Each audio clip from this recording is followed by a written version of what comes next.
Hey, my name is PolishLynx, welcome back to Everlasting Summer. Let's go with the monologue. Of course, it's about to make valiant effort to try not to think, try to accept the reality and to start a new life. But it's not part of a human nature to neglect everything that happens around you. If I was accused of a crime which I had not committed, of course I would try to resist, to prove my innocence. No one would agree to live in a jail instead of home, whatever their home is like. Now it's me who was thrown from the world I was used to into this jail. For it is boundless, for there are no walls or bars on the windows, it is still a jail. I did not ask for this, and my only desire for now is to return back home. And the only key out of here is hung just a bit higher than I can reach with a jump. And there is nothing helpful around us, no chair, no stool, not even a small stone that could be put under my feet. And no one to help me. A few centimeters, just a few centimeters separating from freedom, from realizing everything. Maybe it's impossible to return back home, but at least I will be able to escape from this jail. That is exactly what I wanted for the last 5 days.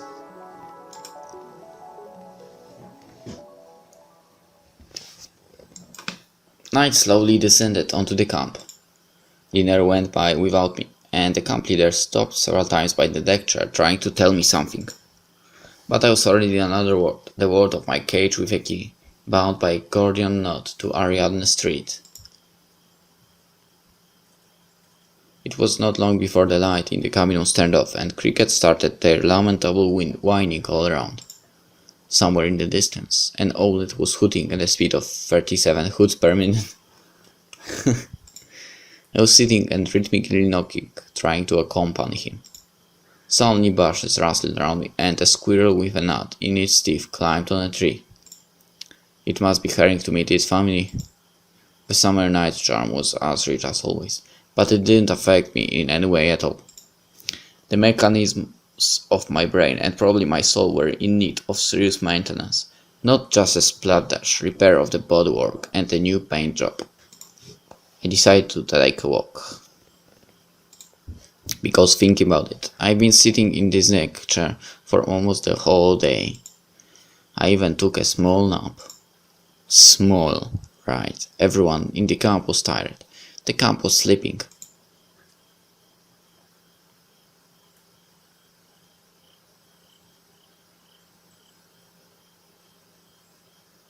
And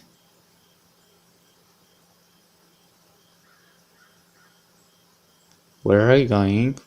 The walk between pillars cabins, the square with the statue of Genda, the forest path, all that was changing like pictures in a kid's book. The whole world like a picture too. Looked like a picture too. And that is not what I was thinking just yesterday. And the reason for that was a strange girl with animal ears. A cat girl, for she could just as likely be another animal. It was like there's a defense mechanism that activated just after I appeared here, which didn't let me look for answers or get a hold of the situation. There were always more important things, such as missing the lineup, getting a comfortable seat during lunch, or sneaking away from the camp leader. Anything other than thinking about why am I here and how can I get out. Anything. I sat on a stump and closed my eyes. Again. A million images appeared in my brain at once, and among them was a road, a bus, and that girl. Yeah, the girl with animal ears. It was her who was in the bus.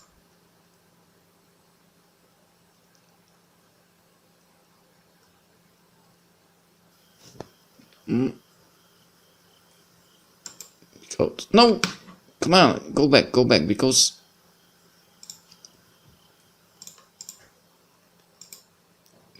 I need this on a screenshot. Yes, because it was a nice picture. I quickly opened my eyes and saw her in front of me. At first it looked like a dream or a hallucination, but a sudden gust of cold wind brought me back to reality. The strange girl was sitting and sprinkling sugar on a mushroom. Hey, they grow better this way. she said with a serious face. Who? I answered with difficulty. The mushrooms, who else? Mushrooms. Yeah, mushrooms. Why do you need those mushrooms? To eat, of course. Why else would you need mushrooms? The girl pouted. I just didn't know how to start a conversation with her, because I was sure that the thing which looked like a strange girl with animal ears had brought me here, and making friends with a higher being wouldn't do much good. Do you have more sugar? She asked suddenly. I don't know. No. Why do you need it? What do you mean, why? I told you, for the mushrooms. They grow better that way. Despite everything, the girl looked totally normal. Of course, you don't often see a human with animal ears and a tail, and they actually looked real, but apart from that, I can bring some. I don't know why I said that, maybe I just wanted to earn her trust. As long as mind reading wasn't one of her abilities. That's alright, no need. There is enough.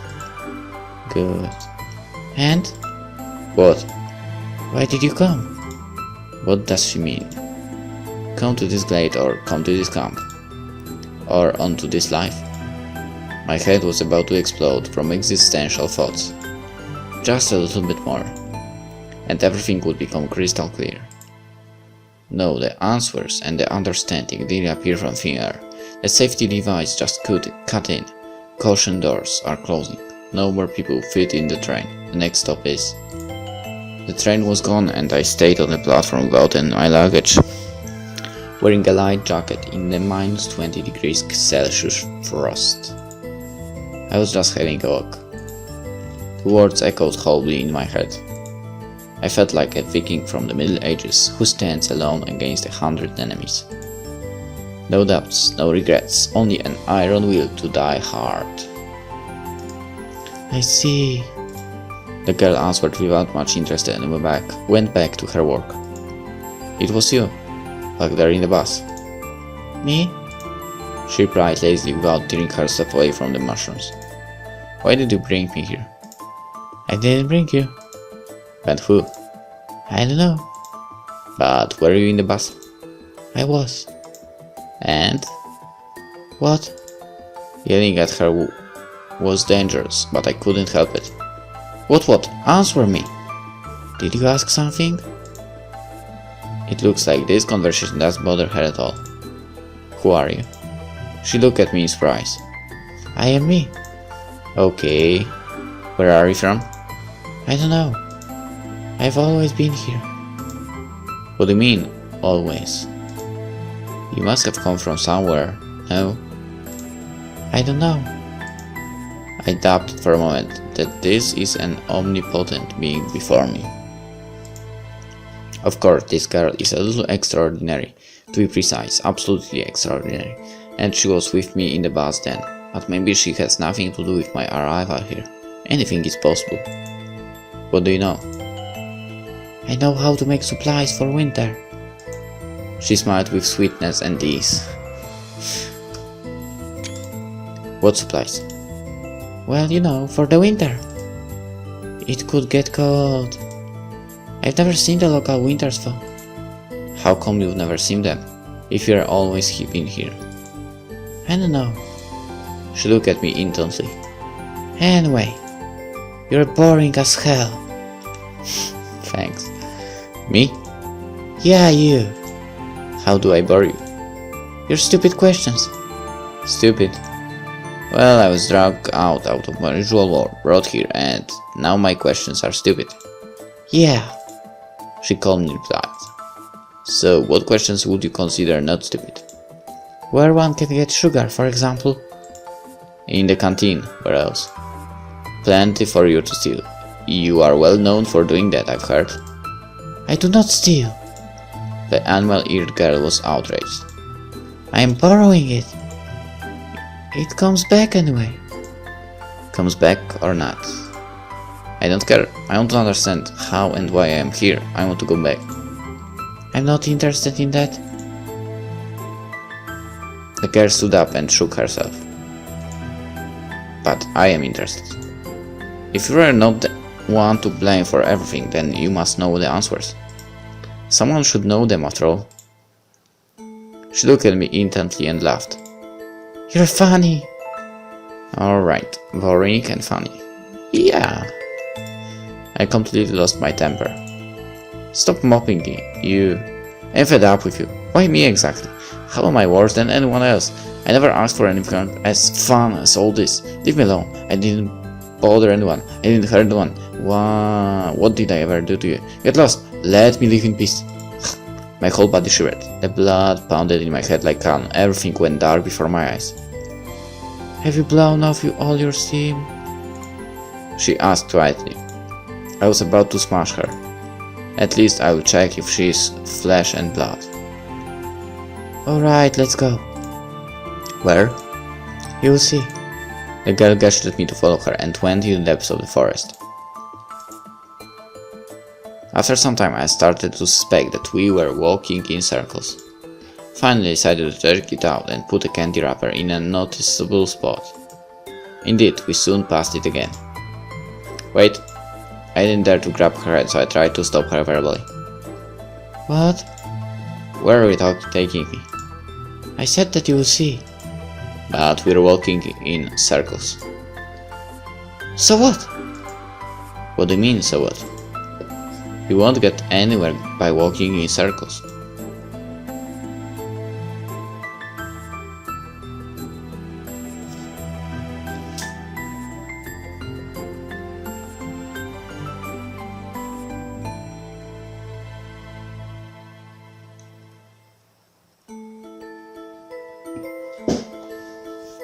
But you said yourself that you were just having a walk. The girl seemed strange, illogical, even arrogant, as she takes pleasure in mocking me. I'm not moving an inch until you explain what is going on. Okay. She stopped and leaned back against a large tree. I was just bored. It's the same old stuff all the time.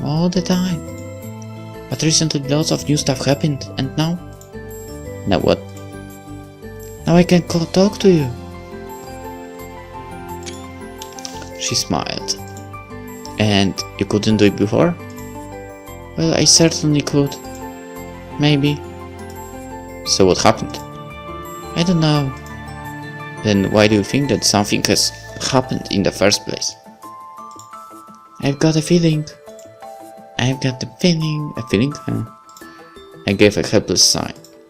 Maybe she's just a lunatic that escaped a local asylum and not an omnipotent being. Come on, let's get serious. Okay, fine. The girl looked at me intently. Who are you and what's happening here? I don't know. She answered with the same expression on her face. And who knows? I don't know. Alright, I'm going to sleep. I had no strength to talk about it, to listen to her nonsense, to walk in circles in the forest. Even if she knows the answers and she can return me to... what is this? Nothing. To the usual world and all, not today. Just enough for today. If I stay here one more second, there won't be anyone left to return. Good night. The girl said nicely. That's all? What else do you want? We're going to sleep. She's right. Okay, do you at least have a name? Name? Yeah, a name. I don't know. And who knows? I don't know. Okay, and what should I call you then? I don't know. But a person, single thing in the world should have a name. There's no other way. She looked at me uncomprehendingly. Alright then, you'll be Yulia. Yulia? I don't know why I chose that name. Maybe it was the first thing that came to my mind. Fine. She smiled merrily. And now I have to go. The girl flicked her ears and disappeared into the forest. I slowly dragged my feet back to the camp. Now it looked like I was in some sort of a tragic comedy. The higher beings cannot be idiots with the developmental level of a kindergartner, can they? For it is possible they don't perceive the world the same way we do. I was so exhausted I couldn't fully comprehend everything that had happened to me recently. For fuck's sake, you sleep through the whole day and you are exhausted? The answers could be right before me. I just need to stretch out my arm. It could be that saving tool which would help me to reach the key. And how could I be so calm in such a situation? Maybe I'm just tired. Dead tired. Organitrina waited for me on the doorstep of her cabin. At last! And where were you wandering in the dead of night? I looked hard at the camp leader. I wonder, is she real? I don't have a single doubt about that girl, Yulia. She may not be a human, but she exists. And what about Olga Dmitrievna, the other pioneers? You know, I saw that cat girl. Sure, of course. She chuckled. Well, you don't have to believe me if you don't want to. I don't want to, and I don't believe you. It's your choice. I said in a tired voice and pushed my way into the cabin. Semyon, tomorrow? I didn't hear the rest of her words. There was only one thing to understand, whether anything was up to me or not. Should I keep desperately reaching for that key, or is that cat girl the answer I've been looking for? Maybe the only thing left to do is to understand. No one ever said that the clue will be written straightforwardly in your own language. Thought maybe I always knew those answers and I just had to comprehend their meaning. What if everything is not real and I'm just dreaming? What if I just imagined everything about finding the answers, about understanding them? Maybe there is no cage, no jail, and the key has already been hung up from the burned out lamp in my room, which was turned into pioneer camp, inhabited by unreal but very alive people, who seem so understandable and so precious. Well, no. I'm not a wizard, not an oracle, not a god. Voltaire once said, illusion is the first of all pleasures. Maybe my most successful skill was my illusions. Lines of thoughts connected one by one, ready to keep it going until morning. But the safety device worked again, and unplugged the whole system, instead of reformatting my brain like last time. Alright, with that thought, let's end the episode here. And I'll see you in the next one. Bye.